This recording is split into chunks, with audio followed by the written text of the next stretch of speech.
This is my 2021 Vitus Mythique VR, and it has been my main bike for 6 months now. And it's time that I give it a long-term review. But how can I give a long-term review on this fully upgraded bike? That's why in this video, I'm going to downgrade this bike as close as I can to stock for the most accurate review. But first, let's get some baseline stats. Out here at the Saga test loop, and here we go. A quick correction, I've been calling this model a Mythique for quite some time, but it's actually pronounced Mythic. I purchased this bike at full price and have no affiliation with Vitus, although I would like to partner with Vitus in the future. As of right now, this Mythic has some pretty nice upgrades in my opinion. I upgraded to a Marzocchi Bomber Z2 fork, the fork that comes stock on the VRX model. I have some 2.5-inch tires front and back, and also upgraded to a 12-speed drivetrain, which is a nice luxury. I have descendant, bars, and cranks, and also a reverb dropper. Oh, and I almost forgot, I swapped out the rear shock for a RockShox Monarch Plus.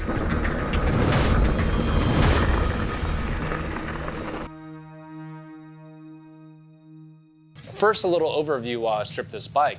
This Mythique VR is a 27.5-inch medium that I purchased for $1,500. Although the price went up right after I bought it and is now $1,650 plus $140 shipping to the US. And I don't regret one moment going with the 27.5-inch version. It's super nimble and playful, and being 5'9", I feel like this bike is borderline too small for me with a 456mm reach. I was able to make it work by sliding the seat back on the seat post and a longer stem. The geometry is pretty modern with a 66.5-degree head tube angle and a 68-degree seat tube angle. But the biggest selling point for me is that it comes with boost through axles front and back. The VR comes stock as a 130mm travel bike, but I had the front and rear shocks upgraded to 140mm travel, just like the VRX, which is entirely possible on this VR frame. The X-Fusion RC32 fork that came on the bike felt really smooth, but I remember it having either stiction or no small bump compliance. I noticed it most when riding on gravel, and I remember having some major vibrations in my hands. That's why I swapped to the Marzocchi Bomber Z2 fork with 140mm travel. And I've been told it's very similar to the Fox 34, but with heavier alloy and a cheaper damper. It's been a great fork and very plush, although I wish it had more adjustments like high and low speed damping. The bars are nuke-proof Neutron, and I love these bars. When I put these bars back on for today's ride, I noticed that they have a little bit of give to dampen the trail clatter.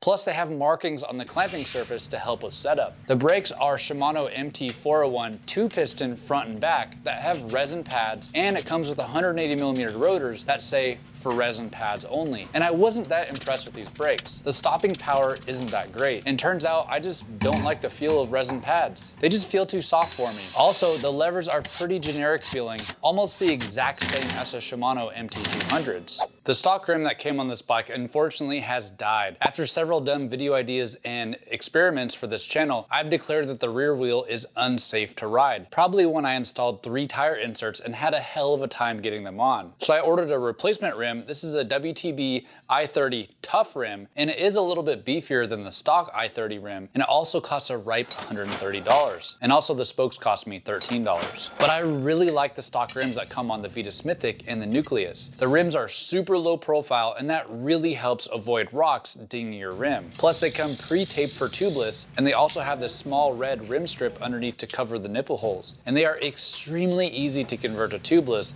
with just a valve and using the stock tires. Speaking of the stock tires, the website lists them as 2.6-inch tires, but that's not what came with my bike. The rear tire is a Schwalbe Hands Damp 2.25-inch tire, and it's a decent tire, although a soft compound that gets chewed up by the rocks. It has pretty good traction, but a little skinny for my liking.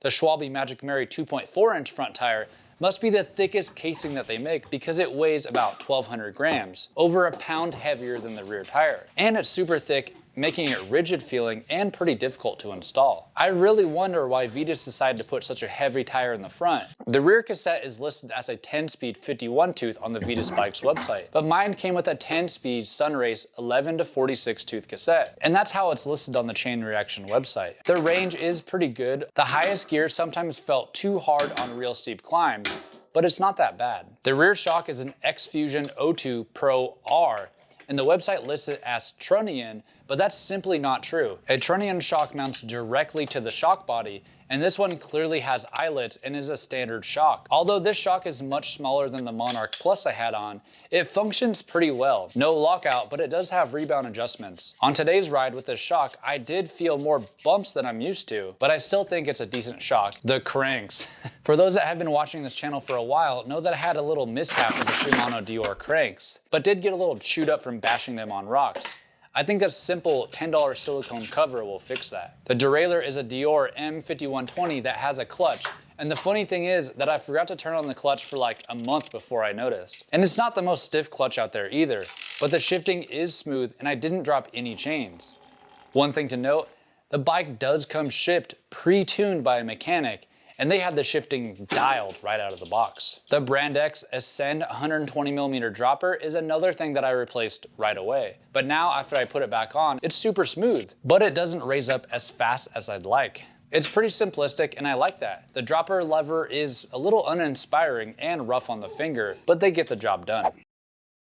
So when I rode this bike today, I really enjoyed myself. And I think going back to stock really helped my perspective on overbiking versus underbiking. Plus I noticed that some of the upgrades that I went with actually made this bike feel worse, and the stock ride had a better feel up through my hands. On the Saga test loop, I was slower by 8 seconds, but I think that's negligible. This bike climbs pretty well, but it does have some pretty noticeable pedal bob, especially if you've never had a full suspension mountain bike before. You do get used to it after a while, and climbing switchbacks can be pretty difficult at times because of the slack head tube angle. And if you turn your bars too much, the front wheel really wants to turn all the way to 90 degrees. Speaking of the slack head tube angle, descending on this bike is pretty great. The bike feels weightless going downhill and very stable. With proper tuning for shocks, bumpy terrain can almost disappear. This bike is so good on the downhills that I think it makes my local trails, which are XC, almost kind of bland. And I've hit my fair share of drops, and this bike soaks up the hits with ease. For a bike that sells for $1,650 US, I feel like this bike is a great value. You get every modern mountain bike feature and geometry in a very affordable package. This makes for a great platform to start hitting some more advanced trails that would normally be overwhelming for a hardtail. The frame feels pretty well thought out, and I never had any problems with tolerances. The suspension pivots have sealed bearings, which is a big plus for me on such a budget bike. Everything on this bike is standard for this day and age, making upgrades and maintenance very plug and play. And dude, boost axles front and rear, it's just awesome for this price point. That means you can easily upgrade the fork and not have to worry about swapping out a wheel or hub. One major pro for me is the external cable routing, which is a pretty controversial topic. Everything is externally routed except the dropper cable. For someone like me who likes to tinker and maintain their own bike, this made swapping parts extremely easy. This top cable frame clamp for some reason could never hold all 3 cables, but a simple zip tie helped solve that problem.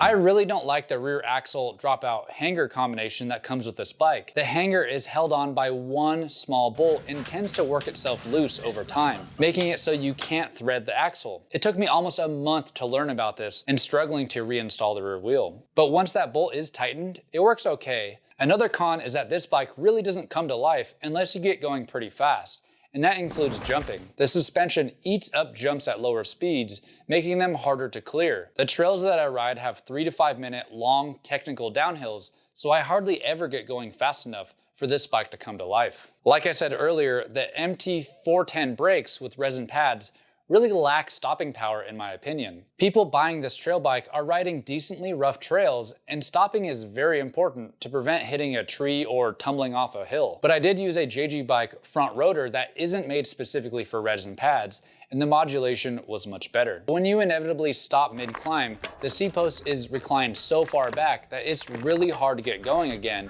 and the front wheel wants to lift up off the ground. I really don't like the tires though, and that 1200 gram Magic Mary front tire is super heavy, and you can feel it when trying to lift up the front end and jump. And on today's ride, I hit a pretty big loose boulder and my rear end got super kicked out. Unfortunately, I didn't get any footage, but it looked just like this.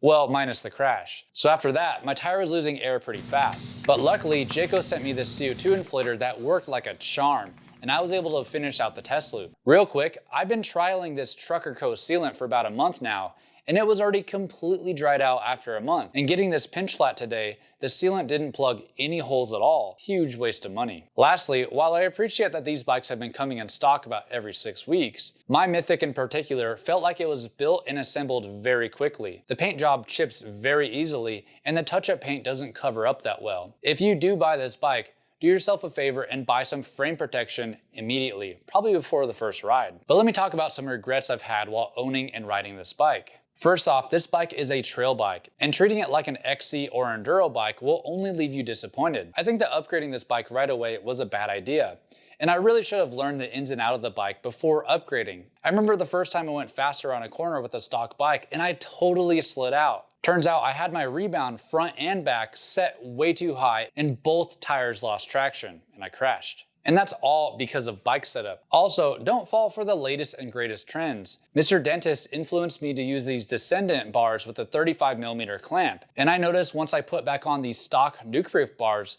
the ride quality was much more comfortable. So remember, this bike is a trail bike, not enduro.